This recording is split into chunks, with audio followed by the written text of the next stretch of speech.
요즘 사람들은 돈에도 관심이 많지만은 무엇보다 건강에 관심이 많습니다. 100세 시대가 되면서 건강하게 오래 사는 것이 모든 사람들의 바람입니다. 젊을 때야 뭐 건강에 별 관심이 없어요. 그러다가 이제 30살쯤 이제 접어들면 건강에 점점 관심을 가지게 되어집니다. 사람들은 자기 나름대로 건강을 지키는 비결들이 있습니다. 어떤 분은 정기적인 건강검진을 빠뜨림없이 받는 분이 있어요. 그리고 또 어떤 분은 이제 운동을 하고 또 식단에 또 신경을 많이 씁니다. 가급적이면 짜고 매운 음식을 피하고 채소나 과일을 많이 섭취하려고 하죠. 또 어떤 분은 이제 건강 보조 식품을 또 의존하는 분들이 많이 있어요. 뭐 운동할 시간도 없고 관리할 시간도 없으니까 일단 이 보조 식품이라도 열심히 먹어보자. 그래가지고 매일마다 꾸준히 드시는 분들도 있습니다.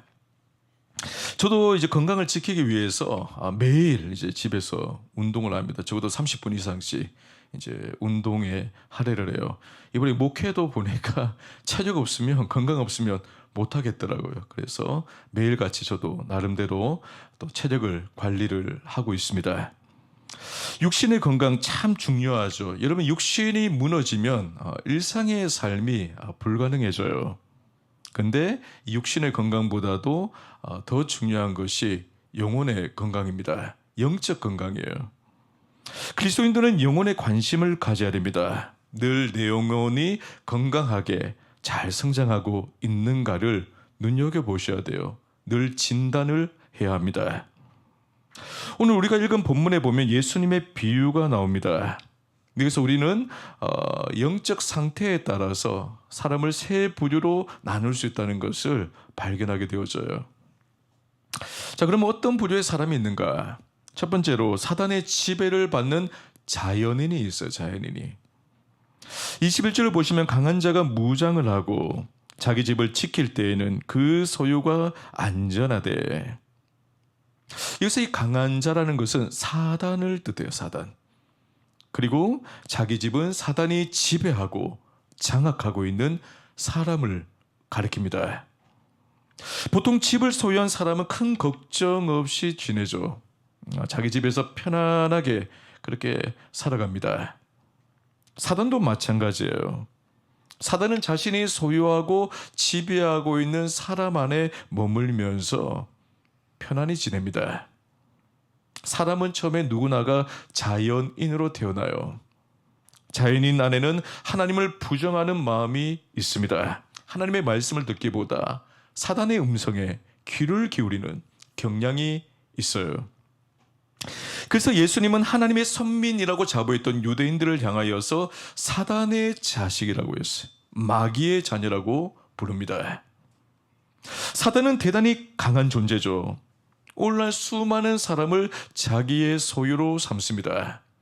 전 인구의 80% 이상을 이 사단 마귀가 장악을 하고 있어요.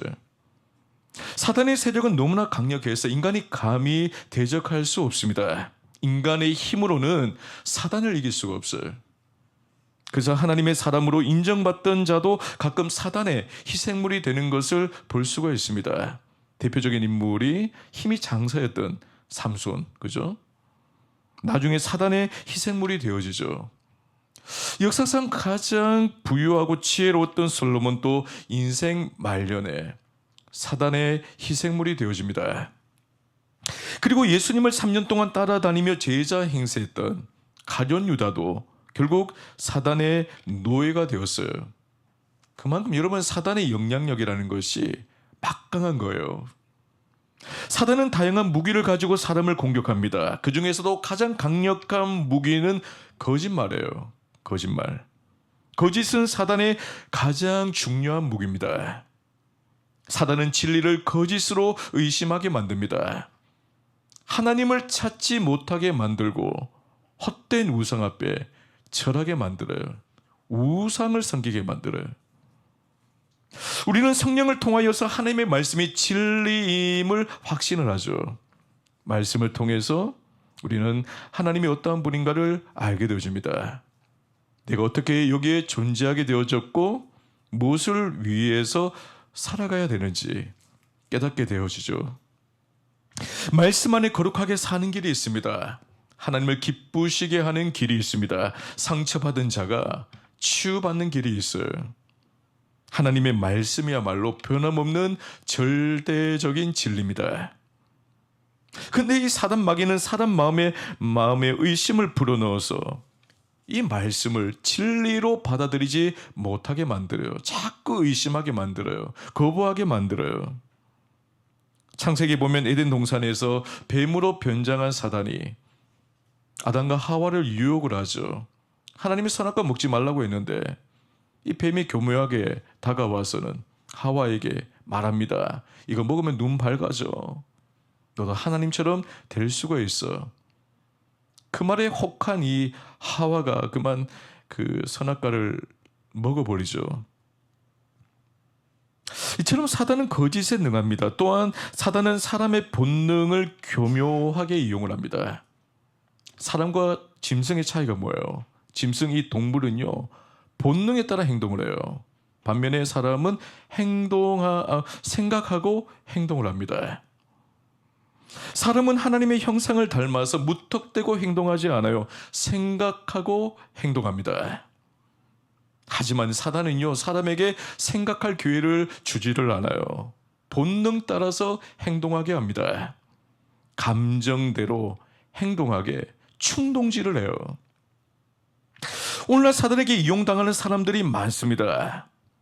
사단에게 지배를 당하면요, 정상적 사고가 불가능하게 되어져요. 미친 사람처럼 생각 없이 본능적으로 행동을 하게 되어집니다. 요즘 사회 곳곳에 발생하고 있는 이 흉악 범죄들을 보십시오. 범죄자들이 하는 행동은 이성적이지를 않아요. 정상이 아니죠.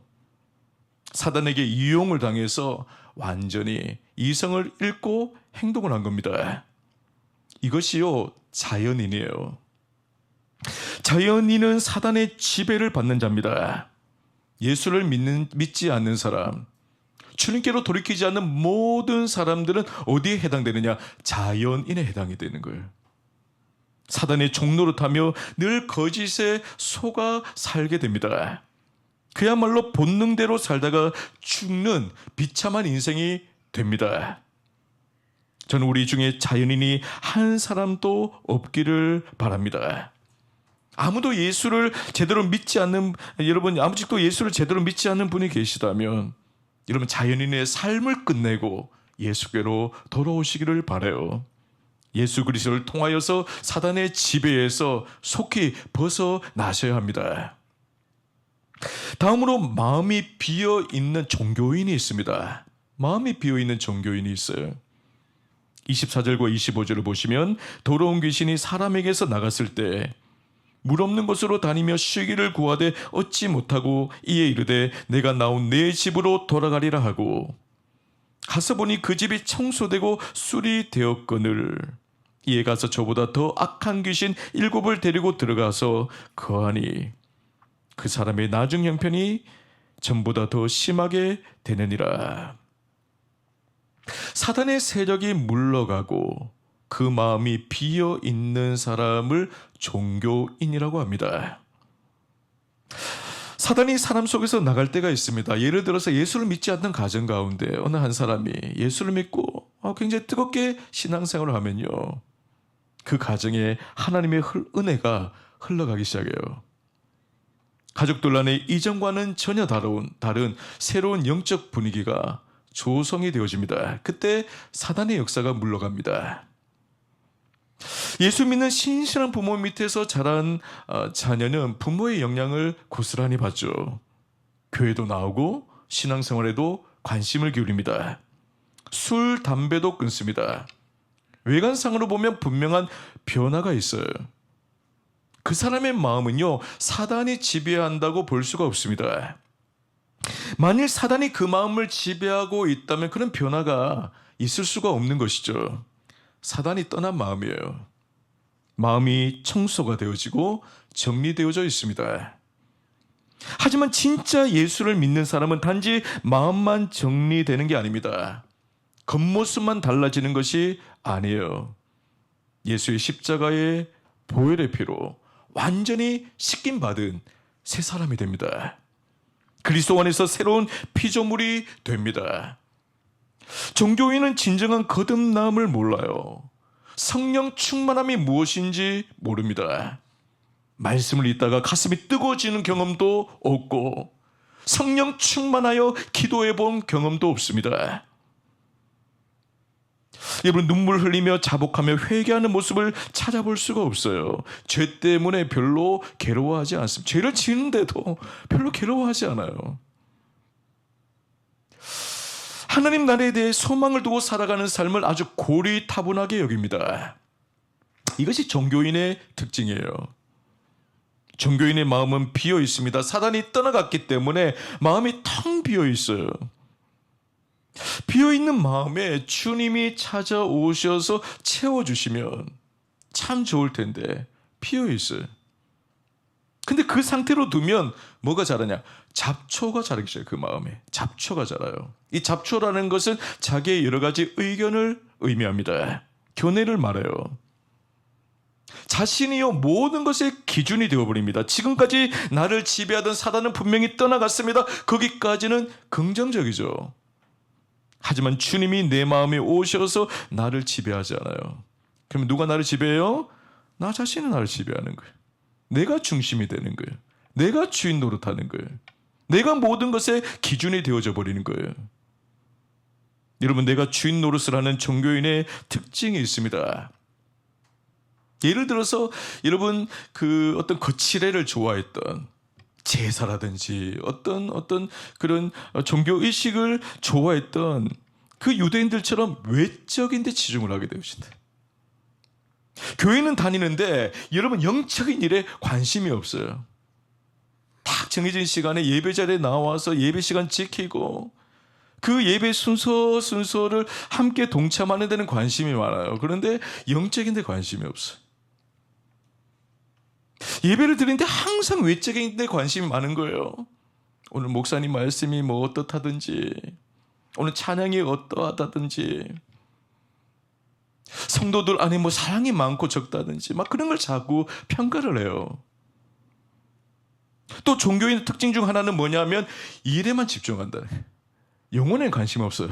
영적인 데는 내 영혼에 어떻게 되면 뭐 상관이 없어요. 그냥 내가 하고 있는 일만 잘하면 된다. 사실 교회에서 봉사하고 헌신하는 거 이거 대단히 귀한 일입니다. 있어야 돼요. 그죠? 귀한 일이에요 사실. 하지만 더 중요한 건 뭐냐, 내 영혼이 바로 서 있느냐는 거예요. 하나님 앞에서 내 영혼이 건강하느냐는 거예요.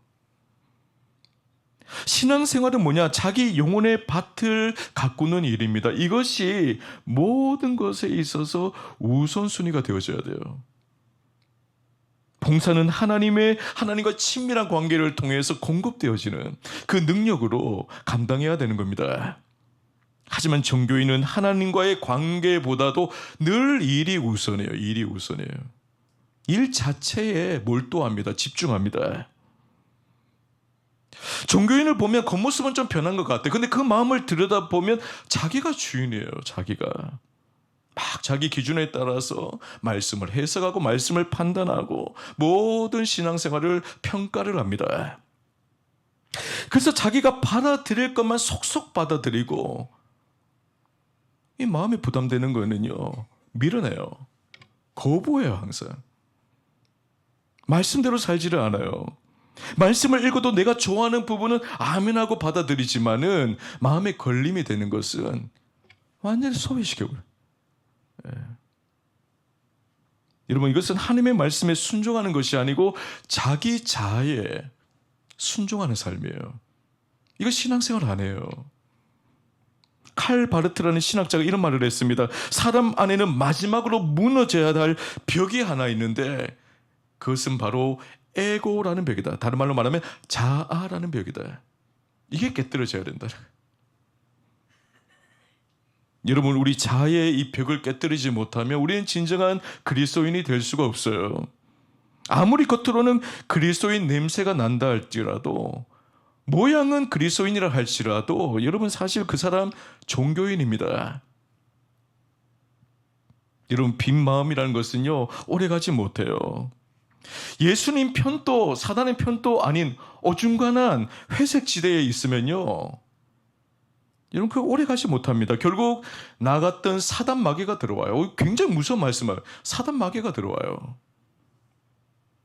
사단이 떠났던 집에 다시 들어올 때는 그냥 들어오는 것이 아닙니다. 여러분, 그 집에 주인이 있나 없나를 먼저 살펴요. 만일 그 집에 예수님이 주인으로 딱 자리 잡고 있으면, 주님이 딱 계시면요, 사단 마귀가 못 들어와요. 주님이 있는 것을 알고는 혼비백산해가지고 도망을 칩니다. 예수를 믿는 사람의 마음에는 눈에 보이지는 않지만 그 마음의 문 입구에 무엇이, 그리스도의 피가 발라져 있어요. 예수님이 주인이라는 표시가 있단 말이에요. 하지만 예수를 제대로 모시지 않는 사람의 마음의 문에는 피가 발려져 있지 않아요. 집이 비어져 있는 것입니다. 그러면요, 이 사단 마귀가 얼씨구나 하고는, 아무도 없는 집이구나. 그리고는 자기 친구를 다 데리고 와요. 친구를 데리고 와요. 더 악한 7 귀신을 데리고 온다고 그랬어요. 그러면 몇 명의 총한피는 7 플러스 1이면 8이에요. 8명이 한꺼번에 들어오는 그런 비참한 상황이 발생하게 됩니다. 한마디로 군대 마귀가 들어온 거예요. 예수님의 제자 중 하나였던 가룟 유다를 보세요. 여러분, 그는 3년 동안 예수님을 따라다녔지만 결국에는 이 군대 마귀가 들어와 버렸어요. 그는 종교인이었어요. 가룟 유다는 예수님을 통하여 모든 진리의 말씀은 다른 제자들과 함께 들어왔어요. 예수님의 행하시는 수많은 이적을 보면서 마음의 때로는 감동을 받기도 했습니다. 예수님의 이적 기사를 다 보면서 감탄을 하고 탐복을 했어요. 하지만 결국 그는 종교인으로 머물러 있었기 때문에 마지막에 사단이요, 그를 사로잡아 버렸어요. 주님이 제자들에게 이런 말씀을 하셨습니다. 요한복음 6장 70절에 예수께서 대답하시되 내가 너희 12를 택하지 아니하였느냐. 그러나 너희 중에 한 사람은 사단이니라 하시니. 가룟 유다를 지목하면서 그냥 대놓고 마귀라고 그랬어요. 사단 마귀라고 그랬어요. 또 요한복음 13장 2절을 보면 사단이 벌써 시몬의 아들 가룟 유다의 마음에 예수를 팔려는 생각을 넣었더라. 여러분, 가룟 유다가 예수님을 팔게 된 것은 그냥 실수한 게 아니에요. 여러분, 이게 실수라고 얘기하면 안 돼요. 이게. 오늘 말씀에 보면 나와 있잖아요. 무엇이요? 사단이 지배해버렸다. 그의 생각과 마음을 잠식해 버렸다는 거예요. 그래서 그 어마어마한 죄를 짓게 된 거예요. 이만희 장길자 같은 이 모든 이단 교주를 또 가만히 보게 되어지면 그 영혼 속에 뭐 있냐? 군대 마귀가 있는 거야. 군대 마귀가. 마태복음 12장을 보면 오늘 본문과 같은 내용이 나옵니다. 예수님이 더러운 귀신이 나갔다가 7 귀신을 데리고 온 사실을 언급하고 있어요. 그리고 이런 말씀을 합니다. 마태복음 12장 45절 하반부에 이 악한 세대가 또한 이렇게 되리라. 대단히 무서운 말씀이죠. 여러분, 종말의 때 주님이 재림하실 때가 되어지면 어떤 일이 벌어지느냐. 많은 사람들이 군대 마귀에 사로잡히는, 지배를 당하는 이러한 일들이 무수히 일어나게 될 것이라고 경고를 하고 있어요. 그만큼 타락하게 된다는 말입니다. 앞으로 사단의 권세에 붙들린 자들이 많이 나올 거예요. 교회 안에 하나님을 부인하고요, 하나님을 떠나는 배도자가 속출하게 될 것입니다. 예수 믿는 사람이 자기 사업에 지장이 되어지면 안 믿을 거예요. 정치인이 자기의 어떤 정치 생명에 위협이 되면 안 믿게 될 거예요. 예수 믿는 것이 출세 가도에 부정적인 영향을 미치게 되어지면 안 믿게 될 겁니다. 사단이 그 마음을 지배하여서 예수님에게서 돌아서게 할 거예요. 성경을 보면 이런 시대가 다가올 것이라고 경고하죠. 그런데 오늘날 이 시대를 보면 예수님의 말씀이요, 이미 이루어지고 있어요. 사단이 얼마나 강력하게 역사하는지 모릅니다. 한국 교회를 보면요, 믿음 생활하는 하다가 떠나는 분들이 점차적으로 증가하고 있어요. 사단이 깊은 절망의 수렁에 빠뜨려서 신앙을 버리게 합니다. 또 어떤 경우에는 영적인 나태함, 영적인 게으름에 빠져서 신앙생활에서 돌아서게 만들어요. 사단이 종교인의 마음을 사로잡아 떠나게 만드는 것입니다. 주님 말씀하신 예언대로죠. 이 세대가 이렇게 되리라.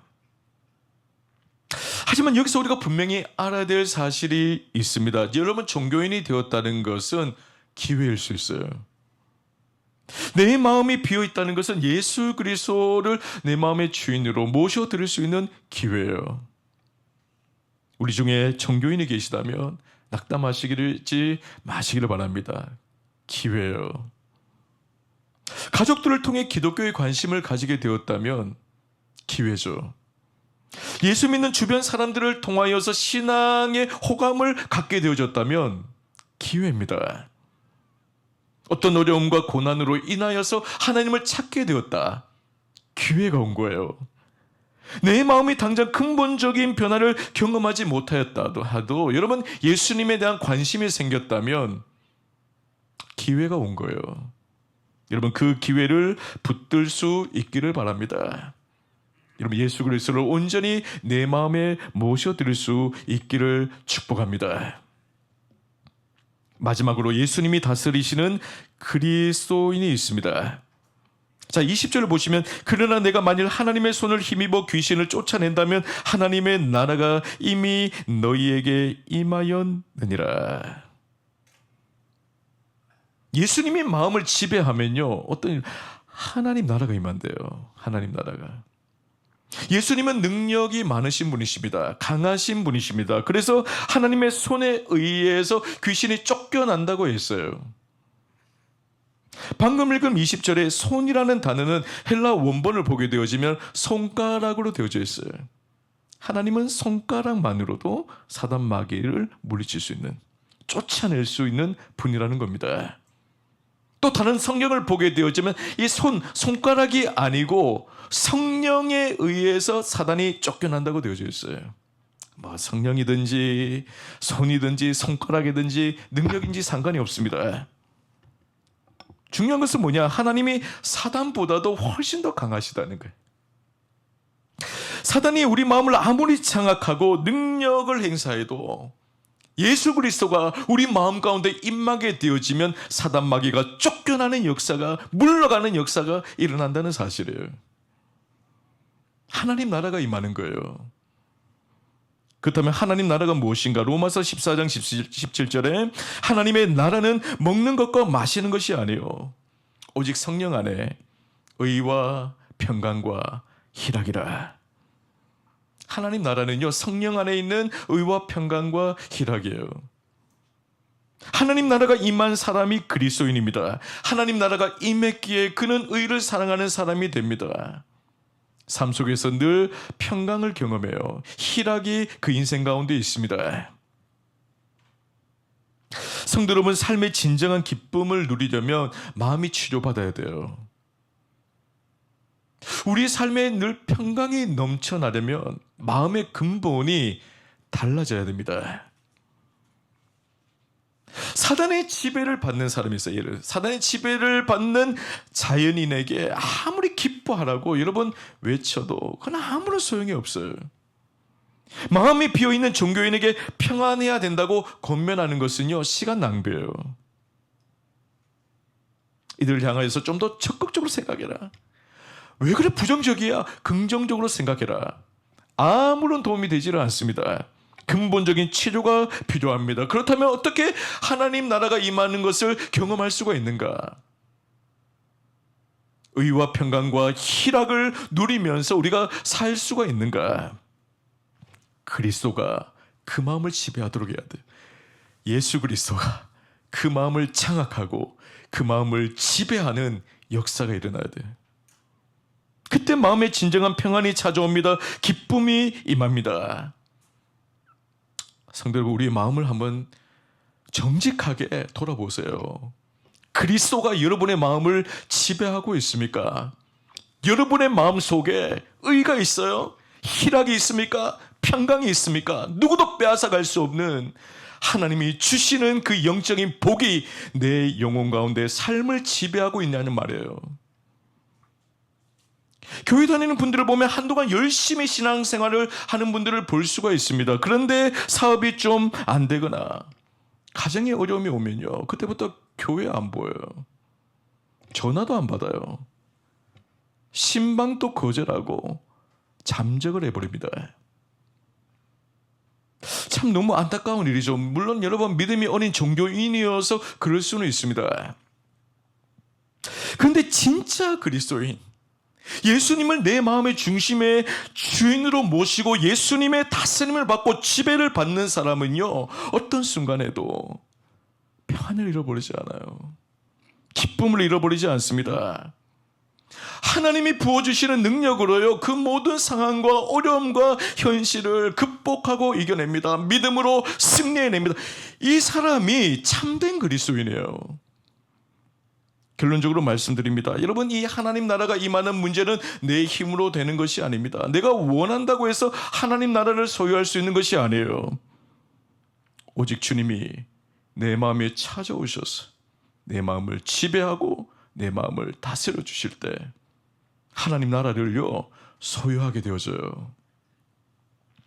그러므로 아직 자연인 종교인으로 남아있는 분이 계시다면, 내가 아직 진짜 그리스도인, 명목상으로는 그리스도인인데 진짜 그리스도인이 아니다라는 것을 인정을 하시고 그리스도의 십자가 앞으로 여러분 나오셔야 돼요. 그리고 겸손하게 기도를 하십시오. 주님, 내 가운데 찾아와 주십시오. 아직 깨뜨려지지 않고 있는 나의 자아를 깨뜨려 주십시오. 하나님 나라가 임하게 하여 주십시오. 의와 평강과 희락을 누리게 하여 주옵소서.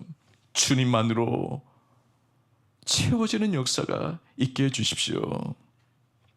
그때 주님이 내 마음속에 찾아와 나를 다스려 주실 것입니다. 진정한 그리스도인으로 거듭나게 해주실 거예요.